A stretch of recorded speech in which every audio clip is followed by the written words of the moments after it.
구독, 좋아요 눌러주세요.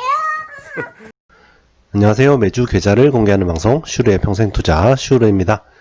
오늘 66주차 계좌 먼저 확인을 해보겠습니다. 먼저 국내 주식 계좌 확인해 보겠습니다. 현재까지 4,300만원 투자해서 현재 4,665만원 정도 되고요. 지난주보다 조금 오르기는 했는데 코스피의 상승률에는 못 미쳤습니다.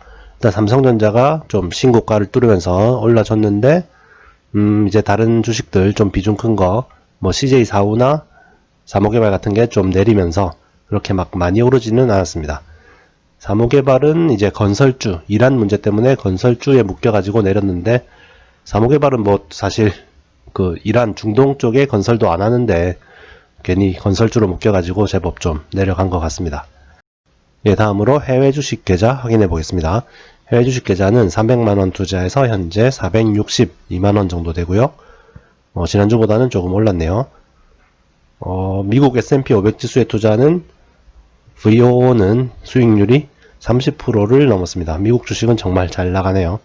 진짜 조금밖에 안 가지고 있는 게 한이기는 하지만 어쨌든 미국 주식은 아주 잘 나가고 있습니다. 언제 꺾일지 예상을 할 수가 없네요. 그리고 자산 배분 계좌 확인해 보겠습니다. 자산 배분 계좌는 총 700만원 투자해서 현재 713만원 나오고 있습니다. 이게 지난주보다 좀 올랐는데 환율이 아마 그 막 1170원 할 때 환율이 적용되어 있는 것 같습니다. 실제로는 이거보다 좀 낮을 것 같네요. 엑셀로 한번 보겠습니다. 한국 주식, 해외 주식, 자산 배분 계좌 합계입니다. 이제 재작년이네요. 재작년 10월부터 투자를 시작해서 매주 이렇게 기록을 하고 있습니다. 현재 66주차를 맞이했고요. 66주차 한국 주식은 4,300만원 투자해서 현재 4,665만 921원, 해외 주식은 300만원 투자해서 462만 590원, 자산 배분 계좌는 700만원 투자해서 713만 128원이고요. 그리고 총 합계는 5,300만원 투자해서 5,840만 1,639원입니다. 지난주보다 뭐 한 40만원 정도 올랐고요. 예상 배당금이 한 4월쯤에 68만원 정도 예상이 됩니다. 그래프를 보시면은 이렇게 조금 지난주보다 상승을 했네요. 지금 코스피 지수가 2200 정도에 와 있습니다. 근데 2200이 언제 처음 찍었냐면 2011년 4월 달에 2200을 처음으로 찍었습니다. 거의 뭐 한 9년 동안 코스피 지수가 그대로인 거죠. 그리고 이거는 삼성전자 차트인데요. 삼성전자는 똑같이 2011년 4월에 주가가 한 18,000원 정도 했습니다. 18,000원 정도 했는데 지금 59,700원이니까 3배가 넘게 올랐습니다. 삼성전자는 그동안 9년 동안 3배가 넘게 올랐는데, 그러면 종합주가지수는 9년 동안 그대로고 삼성전자는 가장 시가총액이 큰 삼성전자는 3배가 넘게 올랐으니까, 그러면 나머지 종목들은 평균적으로 한 몇십 퍼센트가 떨어졌다는 거죠. 9년 동안. 9년이나 장기 보유를 하고 있었는데도 불구하고 제법 많이 떨어졌다는 얘기입니다. 무조건 아무거나 사서 장기 보유를 한다고 되는 건 아니라는 거죠. 이거는 2006년 기준 세계 10대 기업입니다. 뭐 월마트, 뭐 엑슨모빌 이런 기업들이 있는데요. 주로 석유회사랑 자동차 회사가 세계 10대 기업을 차지하고 있습니다. 시가총액 기준으로 봤을 때도 뭐 엑슨모빌, 뭐 GE, 마이크로소프트, 이때 마이크로소프트는 역시 잘 나갔네요. 뭐 이런 회사들이 있었는데, 자, 예를 들어서 시가총액 기준으로 2006년 1위 기업인 엑슨모빌을 2006년에 샀다면 어땠을까요? 이거 보시면 엑슨모빌 차트인데요. 2006년이면은 지금 여기죠. 2006년에 한 60달러 정도 했습니다. 주가가 2006년 63달러도 하고요. 근데 지금 현재 주가가 69달러입니다. 13년 동안 거의 뭐 한 10% 약간 넘게 오른 거죠. 미국 주식시장이 2006년부터 지금까지 도대체 얼마나 올랐습니까? 엄청 많이 올랐는데 이런 엑슨모빌을 샀다면 거의 그 과실을 못 받겠죠. 그리고 뭐 예를 들어서 GM 같은 뭐 자동차 회사를 샀다면 지금 현재는 이건 그래프가 2010년 말 정도까지밖에 없네요. 이때 33달러 정도 하던 게 지금 현재도 뭐 한 34달러 거의 차이가 없습니다. 2011년, 10년이랑 10년 동안 거의 안 오른 거죠. 미국 주식은 10년 동안 거의 뭐 한 3배 이렇게 올랐잖아요.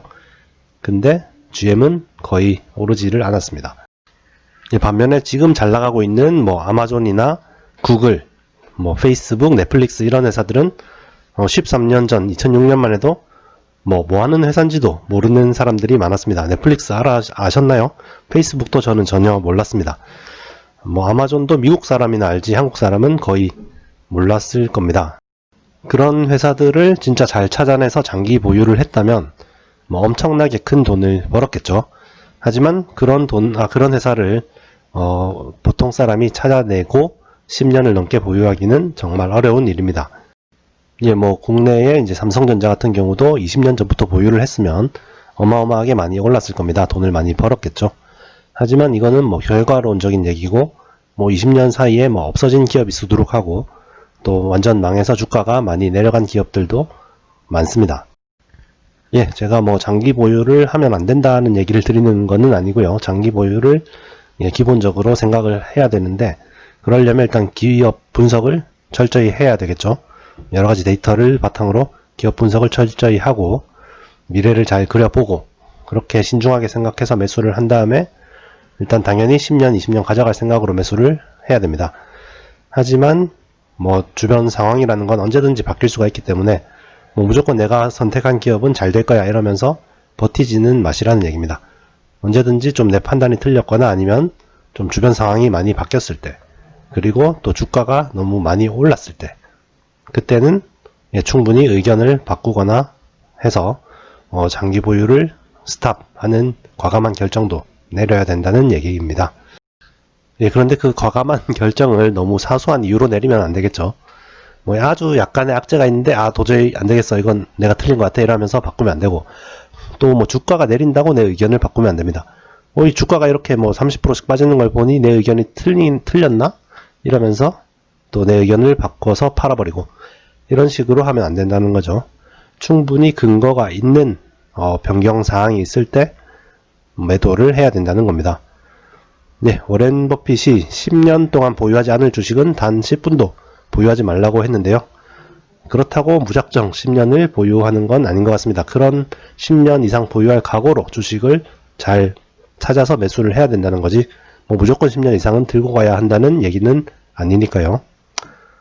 오늘도 시청 감사드리고요. 또 다음 주에 뵙도록 하겠습니다. 감사합니다. 구독, 좋아요 눌러주세요.